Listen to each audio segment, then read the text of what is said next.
Hello everyone, what is cooking all you good looking people out there, and welcome to another exciting episode of this week's This Can't Be Real. This week we are taking a look at Universe Sandbox, a very exciting game that simulates the whole, well, it doesn't necessarily simulate the whole universe, but it simulates parts of the universe. You can choose different simulations, and I'm going to start going through these ones. Now, I've done our solar system, Saturn and moons, and I did this one in the last episode of last week's This Can't Be Real, when I played this game for the first time. Now, why don't we do our local galaxies? I think that'd be cool. Small scale gravity. Sure, our local galaxies. Let's see. Oh, lordy lordy. This is going to be interesting. Okay. Alright, so it's not like the world's most dense thing like I was a little bit worried about. Okay, so what have we got here? We've got the sun. The sun's going around there. Okay, so what can we do with the sun? Can we go with the sun? Okay, so that's the maximum mass we can give the sun. We've got a whole bunch of other galaxies. I believe the closest should be the Andromeda galaxy, which we can see right over there. We've got whatever the heck this Virgo stream thing is. Not entirely certain. All right, so I can click on that. Here's the entire galaxy. Now, can I go and give properties to? No, I can't give any sort of properties to something. Okay, we got Canis Major Dwarf. All right. So there's a few things we can interact with. Why don't we interact with the galaxy? Or with this and say, okay, well, what if we were to try and, well, first of all, 3,000 years is a bit. There you go. Does anything move if we go like this? If I ramp up time, do things even move? Well, first of all, things aren't. Oh my God. Oh boy. Okay. I sort of didn't really realize that would do that. Maybe I should have. Sped things up a little bit, but I don't know. I mean, now we've got things that are just sort of heading towards us, and we've got the Andromeda galaxy, which is heading towards us. I didn't realize I was on pause. I'm actually, because of that reason, going to reopen that very simulation, and let's go close that because okay, there. Don't show me this shit. All right, and simulation options. Why is that open? I don't want. Okay, don't show me that. All right, cool. Now I can play this, and there you go. Now we get to see all this cool stuff going on right here, and there you go. I mean, this looks very cool now, doesn't it? It sure does.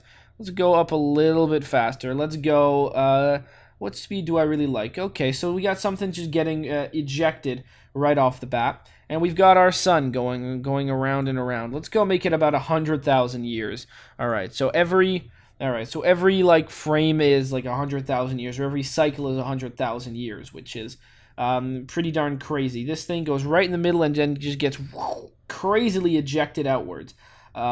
This thing, Sagittarius Dwarf, goes whoom and just gets flung right through. So we got some cool stuff that happened there. And then the sun is just hanging out. All right, well, one of the things I would like to do is to see the effect on the galaxy if the sun starts getting more and more massive. I mean, the sun now is quite a big thing, but it's only like 4 suns. So what if I go and then I decide, hey, now the sun is like much bigger. The sun's quite a big object. Well, it's starting to change a little bit, but what if I go like, okay, there you go. Now the sun is the mass of what? 33,000 suns. That's very big. All right, well, how much does it really take to start affecting stuff? I don't really know. How much? Okay, there you go. We got a few million suns around here. This is now the sun is now the mass of a few million suns. Okay, there you go. Now the sun is. Oh, okay. We can sort of see. Hold on. Let me go back on the galaxy. I think we can kind of see. We can kind of see things starting to pull a bit strangely towards the sun. Okay, so let's go like that, and let's start just ramping it up. All right, the sun now appears to be a black hole, and oh, there you go. It is interacting with things. It is starting to shoot things out. So now the sun is a supermassive black hole, and we can see now the sun's weight versus a Milky Way. So we are starting to measure the sun's mass in Milky Ways. Oh, yeah, there you go. So things are going a little bit crazy now, because now there is an object right here. The sun, the black hole that is the sun, is starting to act crazily on the constituents of the Milky Way itself. All right, so that's going wild. Oh yes, okay. So let's make it even more massive. All right, the sun is ejecting. It's pulling things towards itself and then ejecting them wildly. Now we're getting the sun is getting dangerously close to the core of the Milky Way itself. Oh God, this whatever the heck this cluster, large Magellanic Cloud. Okay, sure. Those two things are starting to interact with each other. The sun and the center of our former Milky Way are starting to interact with each other. We can see Andromeda getting closer and closer and closer. Our sun, who's now turned into a black hole, is now starting to build up its own cluster around here. All right, the sun's mass is starting to increase itself, starting to get at 0.24 of the Milky Way itself. So now we're starting to get more of a binary system over here. The former tails of the system have just worked themselves out. And so now we've got that going on there. What if we ramp up the speed and ramp up the time? All right. So we're gonna start seeing. Will this form into anything? Into something of a shape that makes any sense? I don't know where the center, the core or the center of the Milky Way is. It appears to be a binary system with something else, but is something forming? I mean, we can see a cloud here starting to perhaps take shape. Perhaps a new funnel of sorts. Things things may be coming back to the core, to the center. We are going a million years here into the future where this binary system involving the sun, and now we're going to make its mass mass the exact same. We're just gonna go with 1 Milky Way. There you go, 1 Milky Ways. Very nice. So we got one Milky Way. We've got the sun, and then we've got this going on here. Andromeda may be starting to come towards, but oh Lord, there's an explosion going on down over there. I don't really know how far away that is, but there appears to have been. Okay, if we click on Andromeda, no, I don't really know if I can, but it appears that things have just started scattering. This binary system isn't very stable at all. So we can do that, and there's a shed of stuff just exploding forth from out there. We can go like that and just go down, and we can see we can see things just littering the world. It's very, very crazy. But this cloud over here, we haven't formed a stable galaxy at all. So now what we can do is we can go click on the sun, which is 0.65 Milky Ways at this point. Somehow it has shed mass all on its own, and we can say, okay, well, you just go have the mass of the sun. Very nice. So now the sun just has the lowly mass of the sun, and the Milky Way is left to recollect itself on its own. Andromeda, can we go visit Andromeda, and can we see what's going on there? I mean, yeah, all right. There's Andromeda itself, and what if we decide to make Andromeda more massive? Oh Lord, things have started spinning up there, haven't they? And things are just getting ejected from Andromeda. The former Milky Way has. I mean, I guess it's going off in its own direction. That's for certain. I think that Andromeda and the Milky Way may no longer be on a similar path to each other, but we can go 12 million years ahead in time and just see the ejection of so many things. Milky Way just spiraling outwards, with the sun has now just left the system entirely. It has been spun out. Its rise and fall from massive to no longer massive at all has just left. I don't know what is at the center over here, but the Andromeda is now pretty much just stationary in the background. So okay, cool. Well, let's reopen the simulation. start off doing some other cool things. Okay, so here we've got that right now. All we've got is this, and let's simulate time going by. I mean, let's go and let's just simulate what happens after. I mean, do things still look similar after, I don't know, millions of years? And it appears so. Andromeda is not the same story. Andromeda sheds an incredible amount of stuff. I mean, just look at the length of this disk that's going on here. Oh Lord, well, there's some gravitational events that do happen here, but things do look relatively nice moving forward here. I mean, just look at the beautiful speed at which these two things these two systems are going towards each other. We got the sun still holding a nice orbit around it. Let's just speed up time and see. All right, so if we go to 12 million, I don't know if this is if the physics actually break down when you do this, or if this is a simulation of what will actually happen. Will it spread out like this, or is that just a result of the speed at which we're moving here? So if I sort of go down to 30, but it appears that though if I spin things up, they sort of centrifuge outwards, and I don't know if that's a result of reality or if that's a result of just the pure simulation here.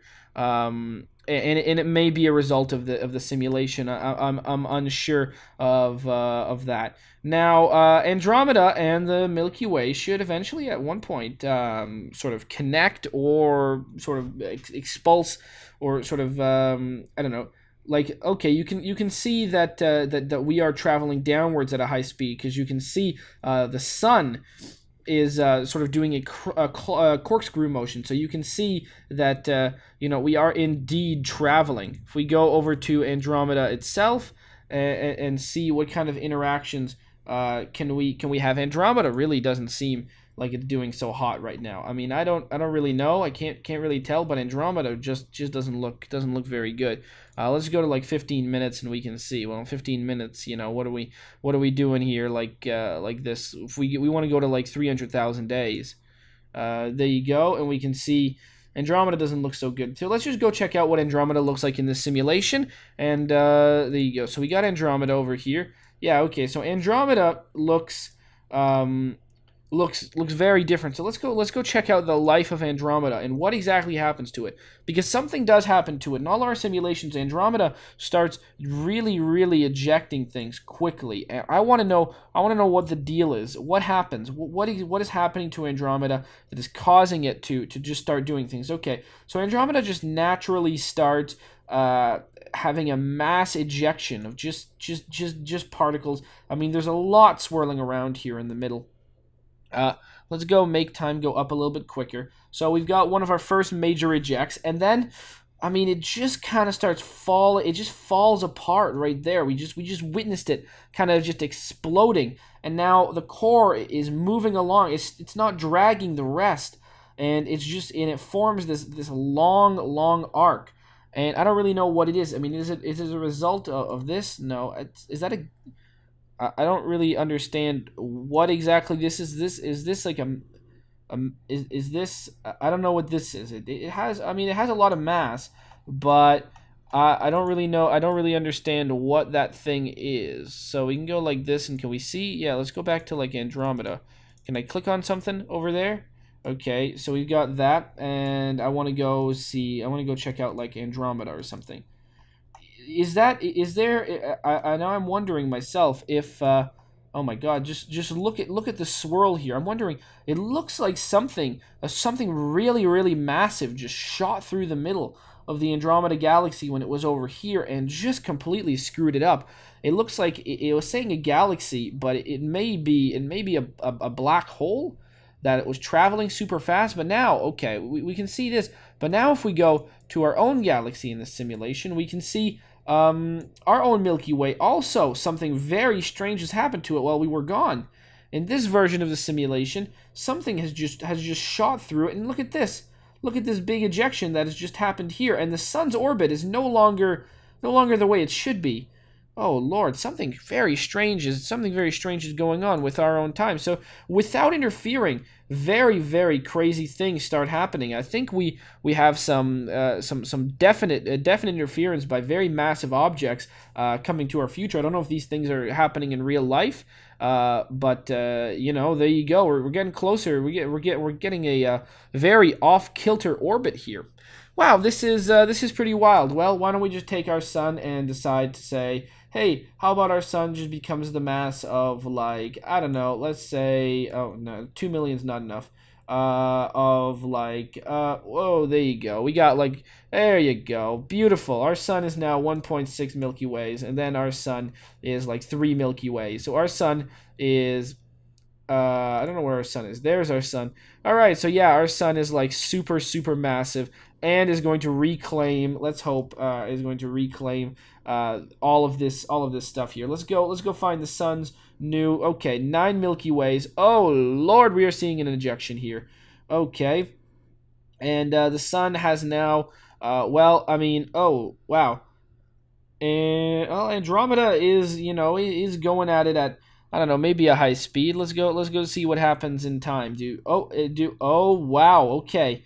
There's a big event going on in Andromeda, as well as a big event happening to our sun itself. Our sun, super massive. Our sun is gonna get an old, I don't know, like 19 Milky Ways going on here, and Andromeda seems to only be slightly affected by that mass. So you know, they're not on any kind of collision course in any way. But there you go. There's a big mess that's happening there, and the sun has pretty much lost everything. Andromeda seems to still hold claim to quite a big posse of stars here. Well, anyways, I'm gonna say that I hope you guys have enjoyed this episode, and as always, I will be seeing you guys next time.